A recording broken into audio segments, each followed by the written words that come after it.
Can a bunch of sweet new Final Fantasy cards bring hammer time to Pioneer? That's what we're going to find out today. Hello everyone, it's Seth, probably better known as Saffron Olive, and today we're playing one of my all-time favorite archetypes, which is Hammer Time, but we're switching things up a bit. We're taking Hammer Time to Pioneer this week, and we're playing a ton of new Final Fantasy cards, which I think really help power up the archetype. So let's talk about our Cloud Hammer Time deck, what it's trying to do, jump into some games, see the deck in action. So like any Hammer Time deck, we are built around one of the most interesting equipment in Magic's history, Colossus Hammer. So for 1 mana, it gives a creature +10/+10, and it loses flying, doesn't really matter. The problem with Colossus Hammer is it costs a massive 8 mana to equip, but we got some ways to get around this. So why am I so excited about Hammer Time right now? Well, the answer is we got a ton of new Final Fantasy cards that really power up the archetype. So first, we get Cloud, which just lets us tutor up Colossus Hammer. I know in Modern we had Stoneforge Mystic, but now Cloud gives us something like a Stoneforge Mystic that's legal in Pioneer. So now we essentially have 8 copies of Colossus Hammer, plus Cloud can snag a lot of other 1-of equipment that are really good in certain circumstances. So our other 4 of equipment, and I know there might be some groans, but honestly, I like this card a lot now that it's banned out as standard, and that is Corey Steelcutter. So hilariously, I didn't set out to be a Corey Steelcutter deck, but it turns out that Colossus Hammer, it works really well with Trample because it gives this huge power boost, but no evasion.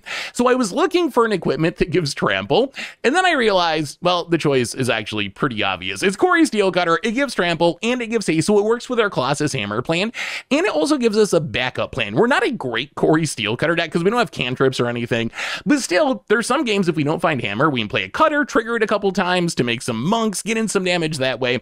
Then we have a ton of 1-of equipment. Basilisk Collar, really good with Colossus Hammer, especially if we can give it Trample with Corey Steelcutter, but either way, it's going to gain us a huge amount of lifelink to lifelink. If we give it Trample, it tramples over thanks to Death Touch. Lava Spur Boots, a little protection, lets us haste in our big threats. Chainsaw gives us a removal spell that we can tutor up with Cloud. Same with Assimilation Aegeus.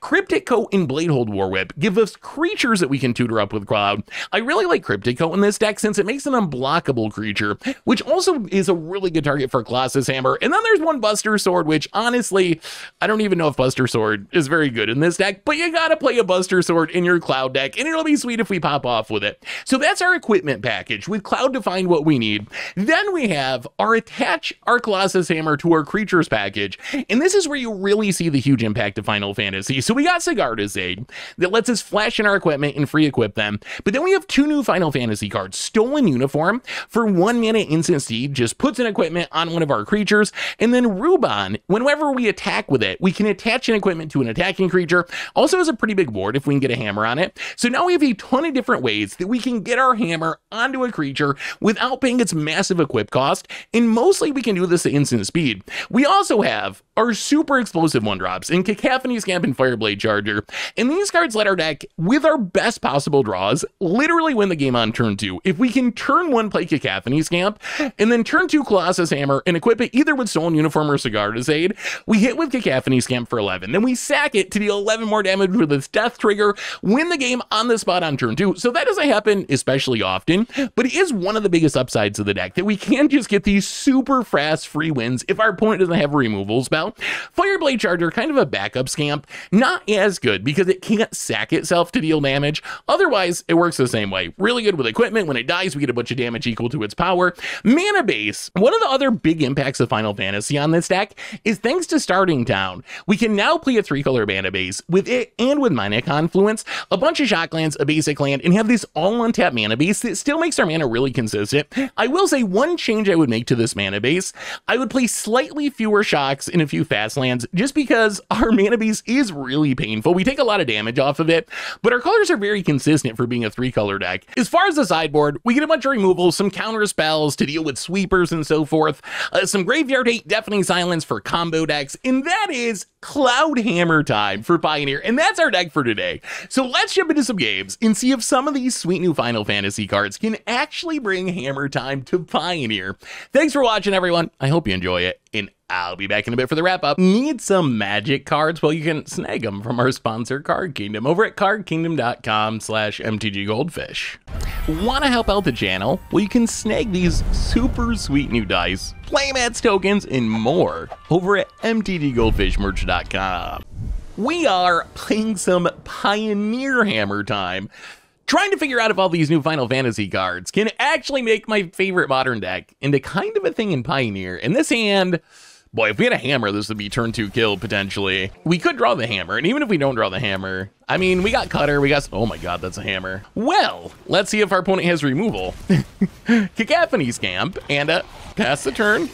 We're just playing Goblin's opponent. Don't pay... and dead opponent up the beanstalk, and they're going to pay the ultimate price. Untap land, Sigarda's Aid, and do a little hammering. Put it on the scamp, and go to combat and opponent. You shouldn't have played that up the beanstalk on turn 2, I guess. Hit you for 11, sack the scamp, hit you for 11 more, and dead. All right, well, that's the upside of this deck, is you can just win on turn 2. We're going to assume our opponent's doing control-y things, so we're going to bring in our counter spells. Oh, I don't think that's going to happen super frequently, but when it does happen, it is kind of the fastest deck in the format. Trim some of the clunky equipment, bring in the counter spells. What else do we cut? Maybe the War Whip, I guess. Actually, yeah, let's go down the War Whip, run it like that. All right. On to game number 2. Can we get another turn 2 kill? Maybe we will just murder people on turn 2 all video. Ooh, okay. It is worth mentioning, our game 1 hand had literally nothing to do with Final Fantasy. I don't think we can keep this one lander. All right. I mean, this hand is not going to kill on turn 2, but Ruban... Actually, let's keep the hammer. And just go down a land? Yeah, I think that's fine. The deck really does not like flooding out. It's fine with like having 3 lands, really. Ooh, Stolen Uniform's pretty good. Well, Steam Vents, do we run out the hammer? I mean, our opponent already knows what we're doing. Yeah, I mean, since we have Ruban and Stolen Uniform, I think just getting the hammer down makes the most sense. Next turn, in theory, we just play Ruban, and then it can equip to itself the following turn. I guess we could... Well, let's see if we draw land. Oh, we do. Yeah, let's just play Cutter. Doing it this way means next turn, we can play Ruban and equip the hammer to protect it with Stolen Uniform, or we can Ruban into... Wow, another Stolen Uniform. Oh, all right, play Ruban. Now, this is a tough choice. So we can play Basilisk Scholar, trigger Steel Cutter, get in some damage, or we can Stolen Uniform equip to Ruban. And if we do it in response to removal, they do have to pay the ward. Well, let's Corey Steel Cutter. Yeah, I think we're just going to run out. We might have chosen poorly. All right. Yep.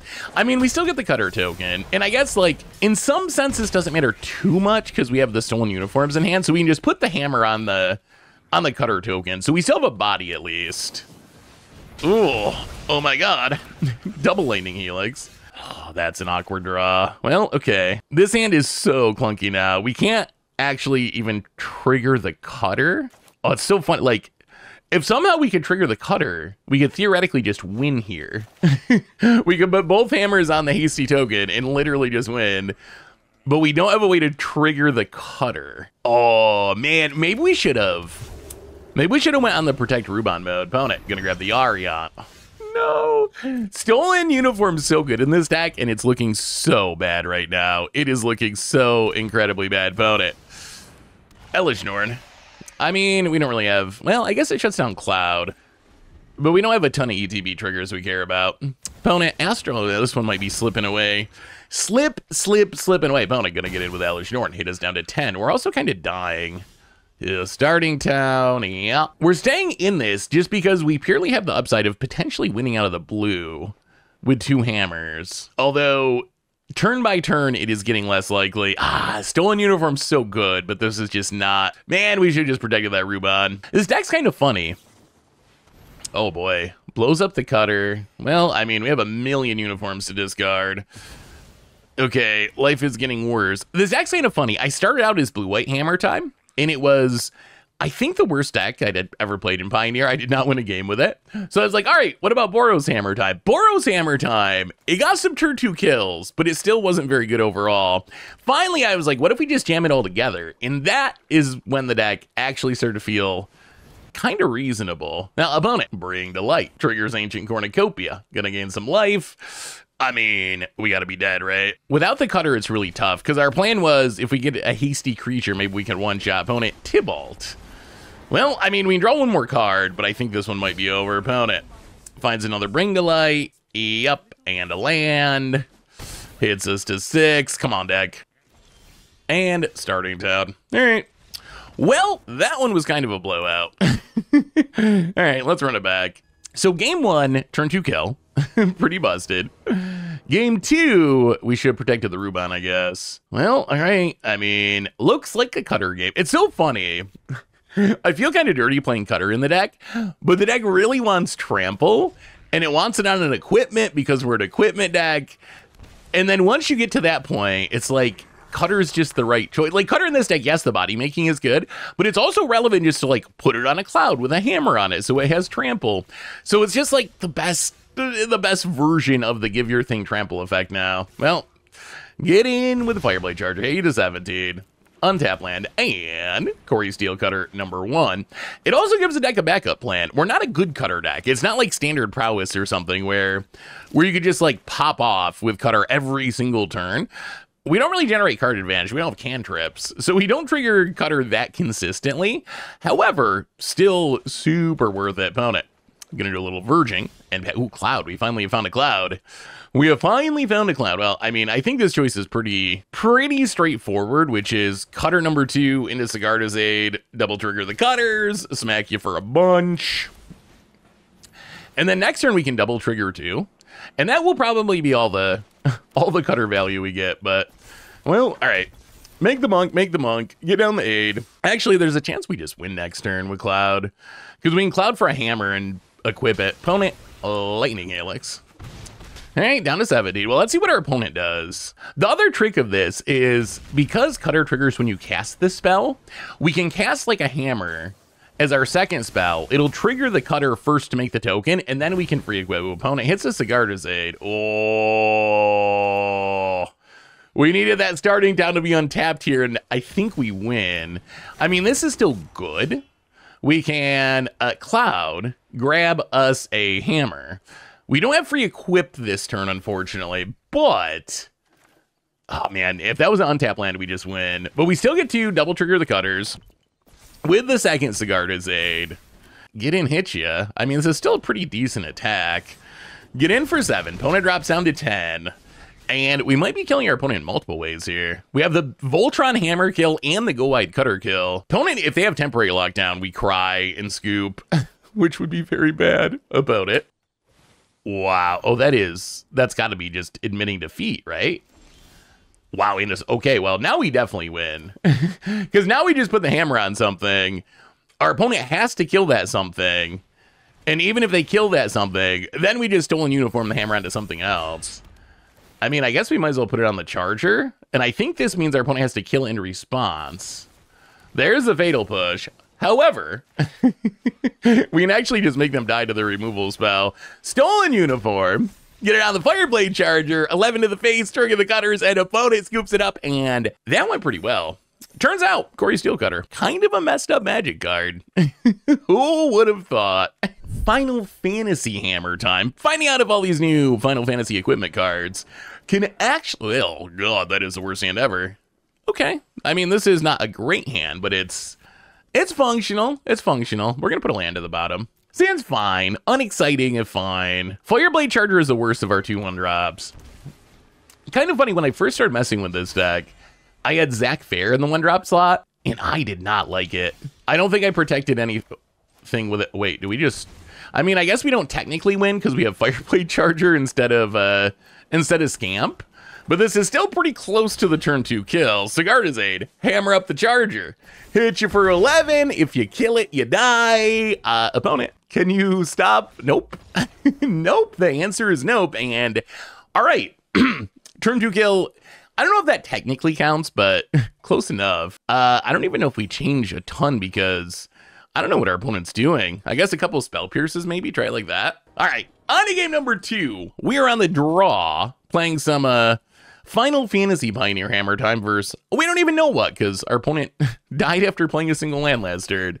This hand seems fine. We get to do cloud things. Cloud, charger, cutter. Lava Spur Boots, I also like. All right, but yeah, Zach Fair oh, Esper, interesting.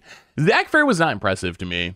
I never had the mana to activate it. I don't think I sacked it to protect something a single time. And it's kind of like a clunky draw because it's a legend and it doesn't do anything specifically good with hammer. So I ended up cutting it and it's felt better since then. I actually don't really like Zach Fair. Not that it's like, I can see the uses. Oh, opponent. Tainted in, oh, so some sort of grave. Is this Reanimator?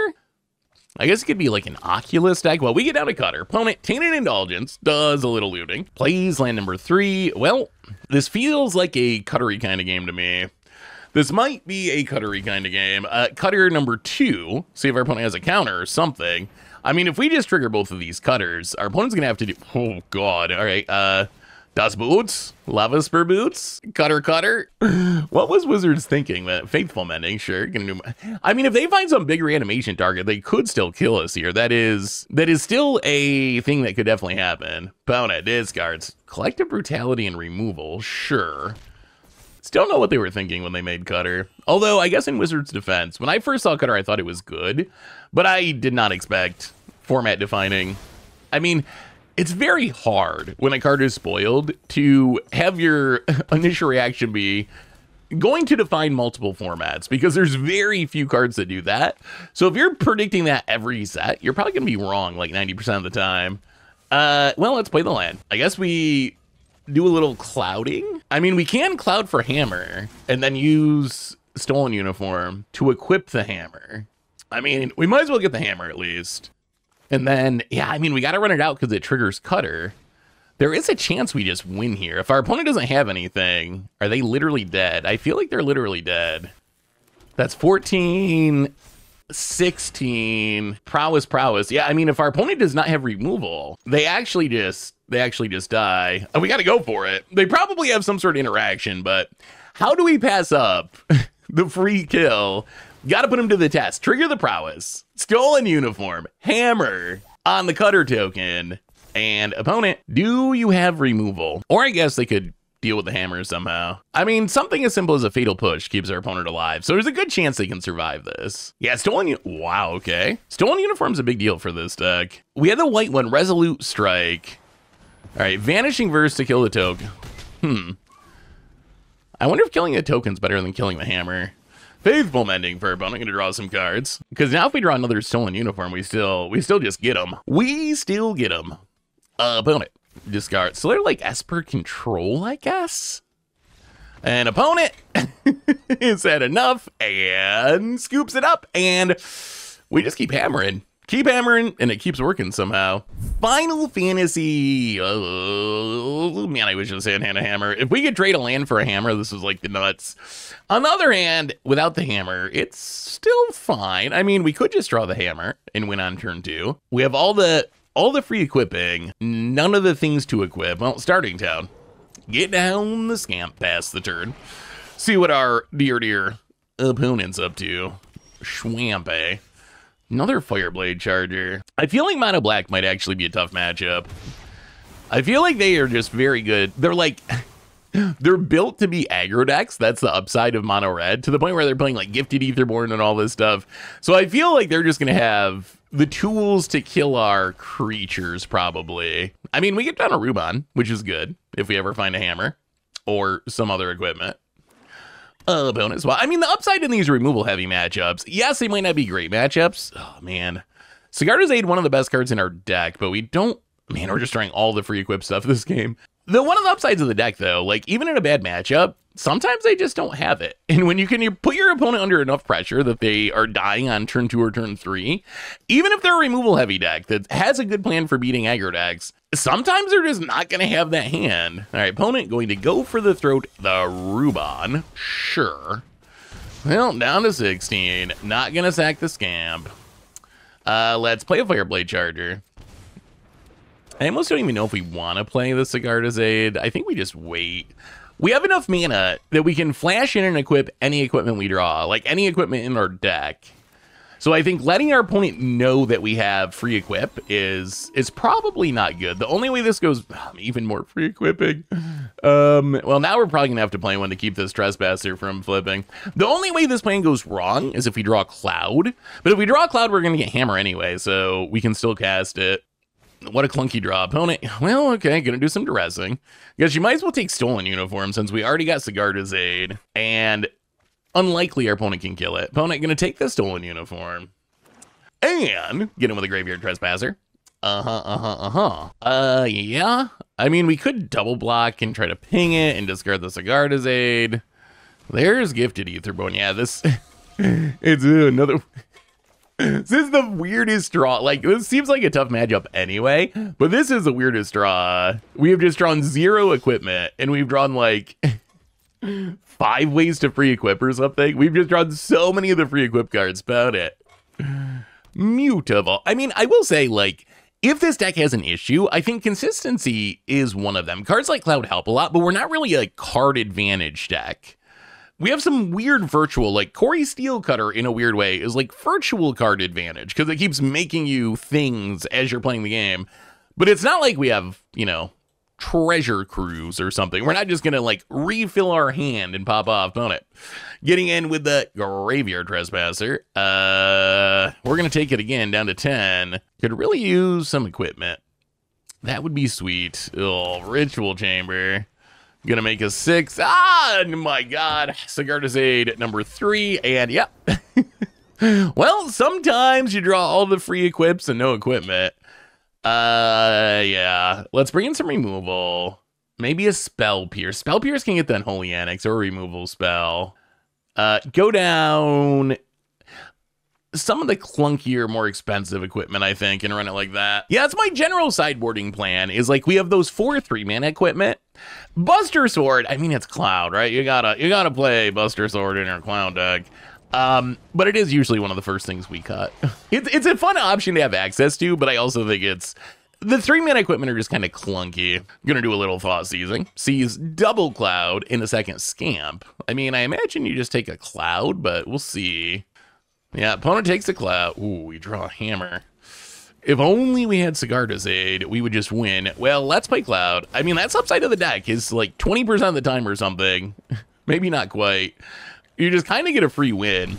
Awkwardly, since we already have Hammer now, I think we just take the Cutter. And the Cutter is going to be our card advantage engine, hopefully. Gifted Etherborn. Well, let's play the Starting Town. Get down the Corey Steelcutter. Gifted Etherborn's actually very good against our deck. Play the Cacophony Scamp.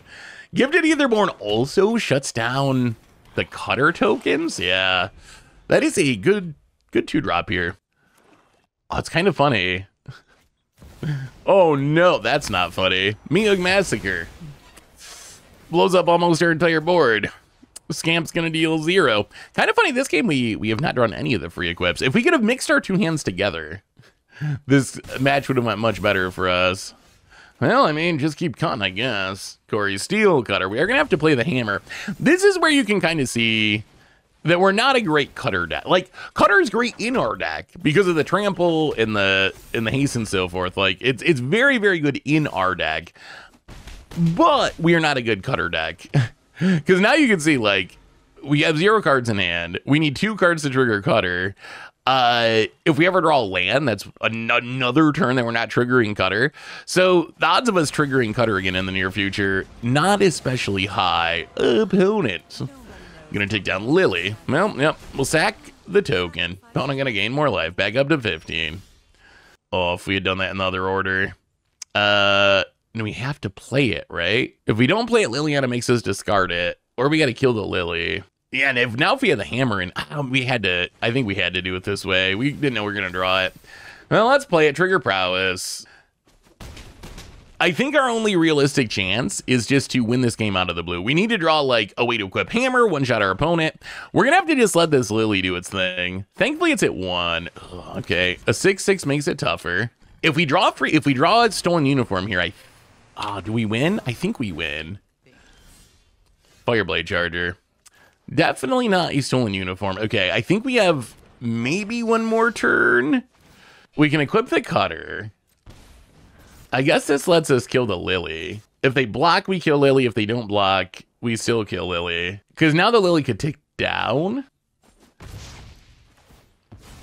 And we should still have lethal if we draw a way to equip hammer. So this doesn't ruin our ending the game plan.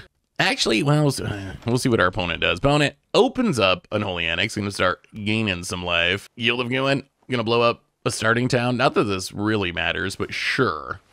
Opponent, Field of Ruin on the starting town. We do have one basic in the deck. We're not that greedy. If they have another Field of Ruin, then we're getting strip mined. Opponent, gonna get in and hit us. Well, okay. Hammer. We need a hammer. We need a way to equip a ham. It's a land. All right. And dead. Yeah, mono black seems kind of tricky. Even then, we still had a chance to win that right at the end. It was close. I mean, we got to keep this. 2 hammers, a Rubon to equip them, also a stolen uniform. And then we have a Cryptic Coat, which I do like Cryptic Coat in this deck. It doesn't come up super often, but... Ooh, Mountain and Heartfire Hero. Okay.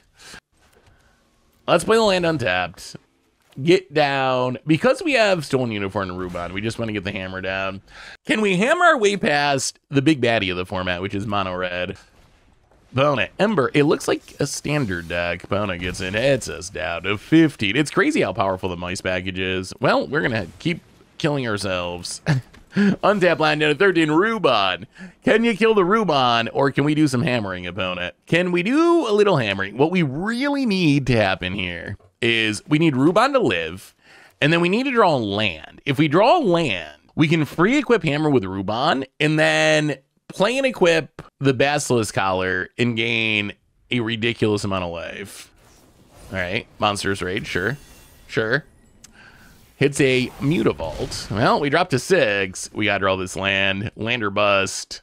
Actually, if we draw land, we could... Okay, they have a blocker. We could also try to... Ooh, okay, starting town works. Well, with a blocker, so we couldn't just double hammer win, because our opponent has a blocker. So I think we just... play the Basilisk Collar. I guess technically we could have done it anyway. We could have just equipped it with a... We can just equip it with Stolen Uniform. So let's put the hammer on the Rubon. See if our opponent blocks. We need the life gain, though, or we would just straight up die. How do you feel about us gaining just a wee bit of life, mice? Just a little off the top. All right, Basilisk Collar on. Hit you down to 8. We gain 12 back up to 18, and I think we might be good. Basilisk Collar coming through in the clutch. And then we can just put another... There's no way Mono Red's killing this. Now we can just put another hammer on it next turn and Screaming Nemesis, sure. Ooh, wait. Cutter's even... This is the Cutter being good for trample plan. This is kind of huge. So, run it out. Attack. I mean, we win in multiple ways now. So I think the easiest is just put the hammer on the Cutter token.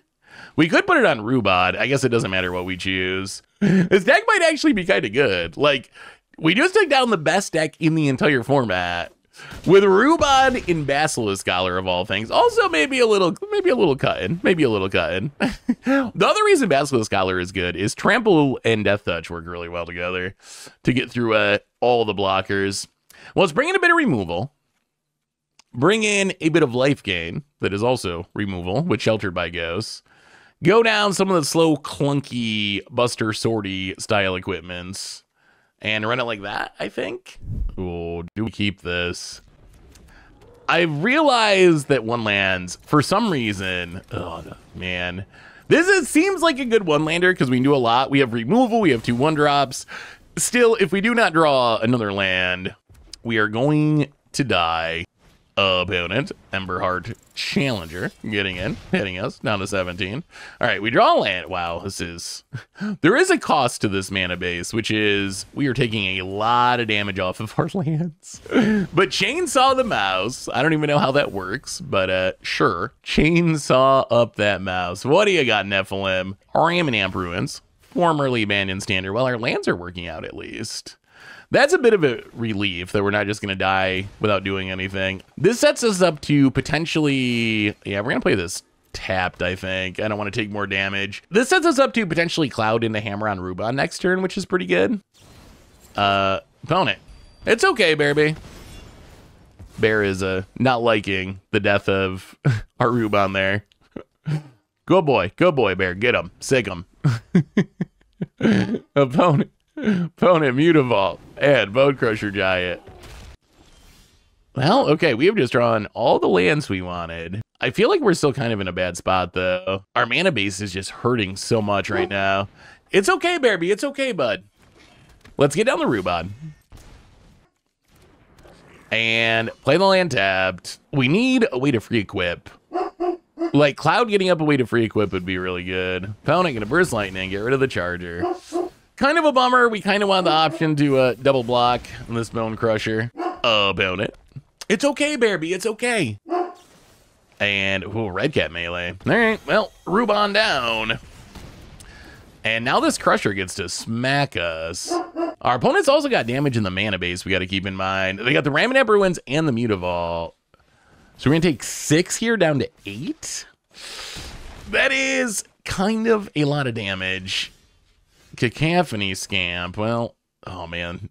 This is the first game where I've actually felt the pain of our starting town mana confluence mana base. This is the first game where it's been like, oh, okay, this actually is kind of hurting a bit. Grab us a Basilisk Collar, I think. I think if there's any way we're going to stay alive, it's probably going to involve Basilisk Collar gaining us life. Do we play the Scamp? Yeah, I think we have to. We might still just be dead here. I'm not feeling especially confident. There is some world where we like get the chainsaw on the Cloud with the collar and gain back life. There's also a world where our opponent has Monstrous Rage and we just get brutally murdered. That also could happen. What are we doing, Mono Red? What do we do? There's a reason Mono Red is at the top of the Pioneer meta. Crazy how good red cards have gotten recently. Kind of funny how Magic goes in cycles. Like, Mono Red's not good enough for a while, and people are like, oh, where's all the red aggro decks? And then Wizards like does the like hold my beer thing, and then it's just like, Mono Red's so busted, we need worse red cards. And then I don't know what's next. Green. It's been a while since green's been good. I expect they even gave it Llanowar Elves, and green still sucks. That says something about the state of recent standard that you can get Llanowar Elves and have green still be a bad color. But I wouldn't be surprised. Maybe green's the color that gets super pushed in the future. All right, opponent Burst Lightnings. We're going to kill the Mutavault. We're going to rev up our Chainsaw. We're going to stay at 6. No, don't kill that too. Oh, all right, opponent. Oh, kills the Scamp, and we draw a starting town, and I think that means we die. All right, Bone Crusher Giant. Well, run it back. Oh, man, we're a hammer away from having a very fast start. Not a turn 2 kill, because it's Fireblade Charger instead of Scamp, but still, a very fast start. Well, untap land, Fireblade Charger. Go. Portable Hole's nice. It's nice that we actually have a touch of removal here. Opponent Mountain and passes. Rubon's good. Well, get in with the Fireblade Charger. One thing I will say about this deck, now that I've played it a bunch, and it's too late for me to go and fix it because I try not to change things during the videos. One thing I would do, though, update-wise with this deck, is right now the mana base is starting town mana confluence, 3 shock lands, 1 plains. 3 play sets of different shock lands, 1 plains. I would probably cut down to, like, 3 of the shock lands, maybe 2 of some of them, and replace it with fast lands, because we tend to be fast enough anyway. It's not like we're making our 4th land drop. So I think that's a way we could make the mana base slightly less painful without really costing us much. Well, let's play the Steel Cutter. Play the Sigarda's Aid. Trigger the Cutter. Get in and smack you. Sadly, no hammer to go with the Sigarda's Aid. But having Sigarda's Aid on the battlefield means that drawing a Cloud or a hammer is just always online. Like, if we ever draw either of those, our opponent's just in really bad shape. Opponent having some land troubles, but they're mono red. Mono red, I think they normally want to run fairly light on lands, right? Not this light, probably, but... Well, let's play another Fireblade Charger. And this is awkward, but I want to we have the Sigarda's Aid, and I want to trigger the Corey Steel Cutter. So let's just Stolen Uniform purely to trigger Corey Steel Cutter. That is the only reason for this. And wow, opponent just scoops it up. All right, well, Mono red down. Move over. Hammer time is here. Sweet. I think we're gonna, well, we'll keep it. We do have a cutter. Cutter is good. We have a removal spell. I think it's fine. It's not like a super exciting hand, but it seems good enough, I'd say. Good enough of a hand. The ones, I mentioned this before, I'm very on the fence with hands like this. Not super explosive, a little bit land heavy. But we got a cutter, which is good. Okay, Cigar to Fade also kind of good. Yeah, let's get the cutter down, I guess. There's also always the question, do you wait on cutter till 3 and the next turn we could like cutter plus Cigar to Fade?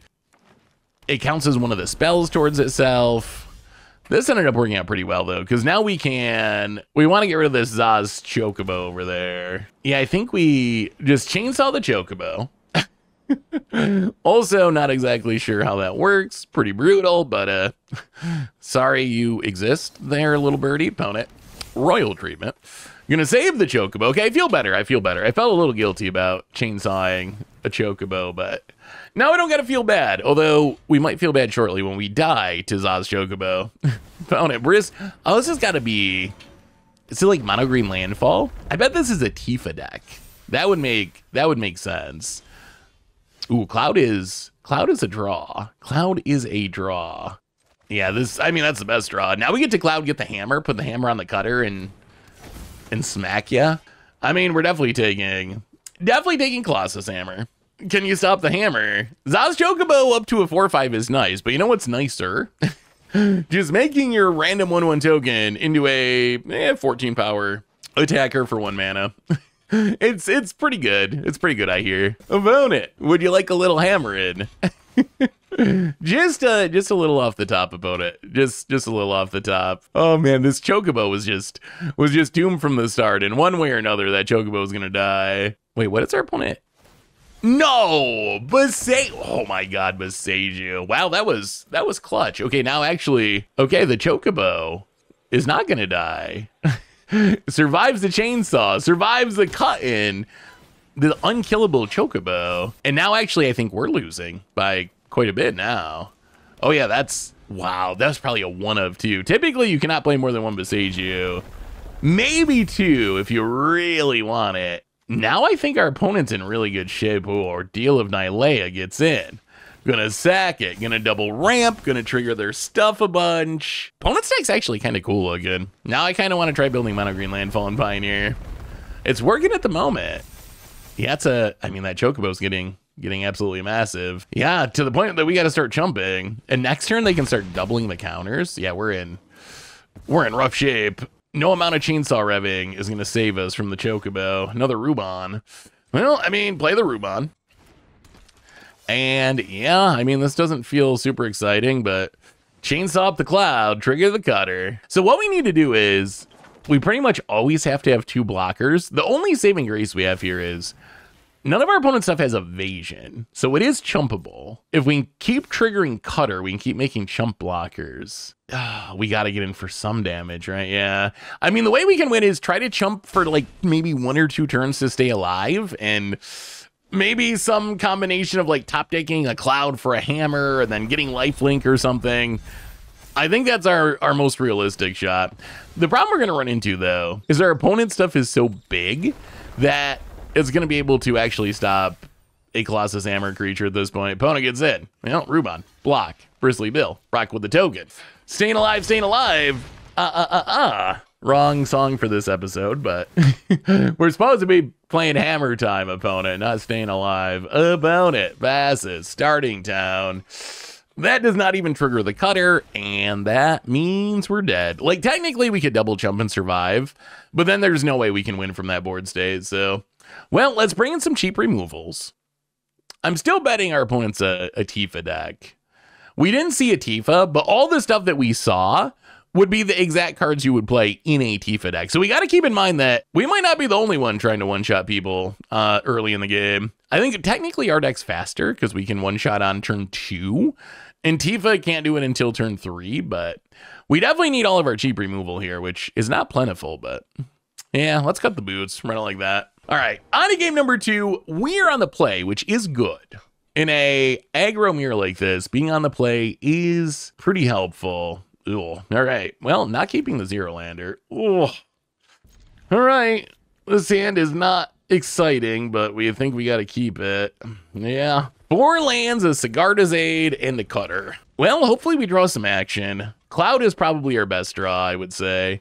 I mean, at least we have the Sigarda's Aid. Assimilation of Geas is actually not bad. That is actually... We're going to hold on to the Cutter this game so we can trigger it next turn. Ooh, Tifa Lockhart. Well, there's a Cloud. That is good. Well, we got to kill the Tifa because I feel like this Tifa will just kill us if we don't. So Assimilation of Geas, get rid of the Tifa. I mean, I guess next turn we can Cutter Cloud. That's kind of good. Bristly Bill. Bristly Bill's... Wow, opponent had the fetch too. Yeah, there is a chance we could have died this turn if we didn't have that removal spell. Opponent's going to grow old Bristly Bill. Wow, it's a hammer too. All right. Well, I will say we have drawn pretty well this game. We started with a pretty sketchy hand, and we have drawn the cards that we were hoping to draw. Get down the Cutter. Play the Cloud. Trigger the Cutter. And do we just go second hammer? Yeah, I mean, 2 hammers on a trampler seems kind of good. Our opponent does not know that we have the Sigarda's Aid. If our opponent taps out here, they might actually just... We might just murder them. Ooh, another Tifa. Okay. Okay, opponent, land. Triggers. Counter on Tifa. Pumps the Tifa. Passes. Rubade. I mean, play the Sigarda's Aid. Trigger. I think we could play a hammer to get a token for the Cutter, but I think this is fine. We're just going to attack. Our opponent knows about 1 hammer. They probably are not going to expect the second hammer, though. So Tifa, opponent's going to double block. In that case, tear asunder on Sigarda's Aid. Well, okay, this went a lot worse than I was expecting. So we're just going to put it on Cloud. So we have moved from try to deal damage mode into try to kill Tifa mode. Opponent has come prepared. They have come prepared. We don't get to equip number 2, but we do get to wrath our opponent's board. So we still should be good, right? They're mono green. How are they going to kill a 12-11 Cloud? That seems unlikely. Opponent Bristly Bill. Again. Cracks the Fabled Passage. Going to put a counter on Bristly Bill. Oop. Portable. Okay, sure. I mean, might as well. Get rid of old Bristles over there. And opponent going to scoop it up, and well, we survived Tifa. We survived Tifa in the battle of Final Fantasy Voltron decks in Pioneer. Yeah, I think we're just gonna run it back. All right, on to game number 3, and we are going to be on the draw. Let's get a good hand. It's gonna be a raise. This hand, oh my god. Okay. If we draw a land, this is a turn 2 kill. We got the Scamp. We got Sigarda's Aid. We got the Colossus Hammer. All we need is a land, and our opponent dies. Okay, opponent has Tifa. Okay, so we might die. Oh, not a land. Okay. Well, Sigarda's Aid. We might just have to play 1/1 drop a turn. Let's get in there. If our opponent blocks here, we'll take it. Opponent takes the 1. Getting rid of the Tifa would be worth it if we had the option to get rid of it, but alas, we do not. All right, are we dead? If we're not dead, and our opponent doesn't leave up removal, they are actually dead. Bristly Bill, okay. And a land. So we're not dead. Tifa grows. Okay, well, the age-old question, does our opponent... Oh, they got his Chocobo now? It seems very easy to block with the Chocobo. All right, well, opponent, would you like to block our Scamp?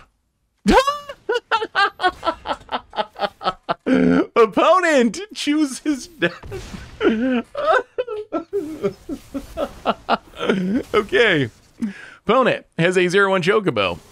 Rather than blocking our Scamp, they decide to take, 22 to the face. And, well, Pioneer Hammer time. Better the Tifa.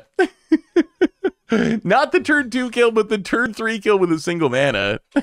Sweet. So what do we learn this week about Cloud Hammer time in Pioneer? And the story of this deck is actually kind of funny. So I knew I wanted to try to build Hammer time with Cloud in Pioneer. So my first take was just blue-white Hammer time. And my god, was that deck awful. I did not win a game with blue-white Hammer time. So I was like, all right, let's try red-white Hammer time. Red-white Hammer time, it was better because we had turn 2 kills with Cacophony Scamp now, which really powered up the deck, but it still wasn't very good. So finally I was like, you know what? let's just throw all the colors we need in there, make Jeskai hammer time, and that's when the deck finally started to work. So with the latest version of the deck, we went 8-5 with the deck overall, which is pretty solid winning record, just a little bit below Mythic on Magic Arena, and the deck actually felt really, really good. So we get the super fast kills, which, what do we say, once or twice throughout all of our games? We got like the turn 2 kill, so it doesn't happen very often, but the deck is so good at pressuring, and thanks to all of our instant speed shenanigans from Sigarda's Aid and Stolen Uniform, we can get a lot of sneaky surprise kills. Corey's Steel Cutter, obviously absurd in the deck. It's so incredibly good in the deck, and it really changes the equation a lot, not only by giving you some equipment that works with the hammer time plan, but the backup plan of just being able to make some dorks, even though we're not a good cutter deck really, but being able to make 1 or 2 prowess monks throughout the game is actually really, really big, because one of the issues with this deck, one of the ways that we can lose, and we saw this against Mono Black, where our opponent just like killed our stuff and killed our stuff and killed our stuff, is if our opponent just has a ton of removal and they kill every Fireblade Charger, every Cacophony Scamp, every Rubon that we play, we can sometimes wind up with these weird games where we like don't have any creatures, but we have a bunch of equipment. And Corey Steel Cutter, really good at helping solve that. Even though we're not going to trigger it every turn like the standard deck used to be able to do, we can still trigger it once or twice throughout the game, and even that is good enough, especially since it also synergizes with the Colossus Hammer plan of just giving our hammer creature trample, which is really, really powerful. And I gotta say, all the new Final Fantasy cards were very impressive. Like Cloud, super good, is more copies of Hammer. Rubon was surprising to me. Rubon is another kind of removal check card, but we definitely had a game or two where we just like play a Hammer on 1, play a Rubon on 2, attack, equip it for free, and our opponent just can't beat this massive 12/12 that's attacking them. And then Stolen Uniform, also super, super good. We did have a white version of this in the past, but it could only free equip to warriors, so it did work with Scamp and Fireblade Charger, but I found out when I was playing the Boros Hammer Time deck before I went Jeskai that it's super annoying that you can't equip to Cloud, for example, you can't equip to your Cutter tokens, so Stolen Uniform, absolutely huge upgrade compared to the other versions of this effect that we actually had in Pioneer. So I gotta say, I love this deck. It's aggressive, it's fun, it's one of my favorite archetypes. If you like slinging equipment, you like getting fast wins, definitely keep it in mind, because I think thanks to these Final Fantasy cards, the Hammer Time, I'm not saying it's going to be tier 1 in Pioneer, but I think now, thanks to these upgrades, I think it's at least like a solid tier 3 brew that you can win a lot of games with. But anyway, that is Cloud Hammer Time. That's been our deck for today. Thanks for watching, everyone. I hope you enjoyed it, and I will talk to you soon.